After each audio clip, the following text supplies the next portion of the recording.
ভগবদ্গীতার বিষাদ যোগে 19 নম্বর শ্লোক। স্বঘোষ ধাত্তরাষ্ট্রাণাং হৃদয়ানি বেদারয়ৎ নভশ্চ পৃথিবীং চৈব তুমুলোহভ্যো নুনাদয়ন। এর অনুবাদ হচ্ছে, শঙ্খ নিনাদের সেই প্রচণ্ড শব্দ আকাশ ও পৃথিবী প্রতিধ্বনিত করে ধৃতরাষ্ট্রের পুত্রদের হৃদয় বিদারিত করতে লাগলো। ভীষ্মদেব আদি কৌরব পক্ষের বীরেরা যখন শঙ্খ বাজিয়েছিলেন তখন পাণ্ডবদের বুক ভয়ে কেঁপে ওঠেনি, কিন্তু এই শ্লোকে আমরা দেখছি যে পাণ্ডবদের শঙ্খনাদে ধৃতরাষ্ট্রের পুত্রদের হৃদয় ভয়ে বিদীর্ণ হলো। পাণ্ডবদের মনে কোনো ভয় ছিল না, কারণ তারা ছিলেন সদাচারী এবং সর্বোপরি শ্রীকৃষ্ণ তাদের কাছে ছিলেন, শ্রীকৃষ্ণের শরণাগত ছিলেন তারা। তাই ভগবানের কাছে যিনি আত্মসমর্পণ করেন তার মনে কোনো ভয় থাকে না, চরম বিপদেও তিনি থাকেন অবিচলিত।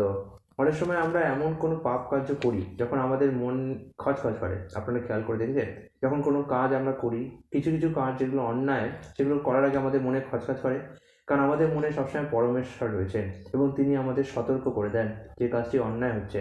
তাই মনে রাখবেন, নিয়ম হচ্ছে, যদি কোনো কাজ করতে গিয়ে আপনার মনে কোনো সংশয়ের উদয় হয় তাহলে একবার থেমে যান।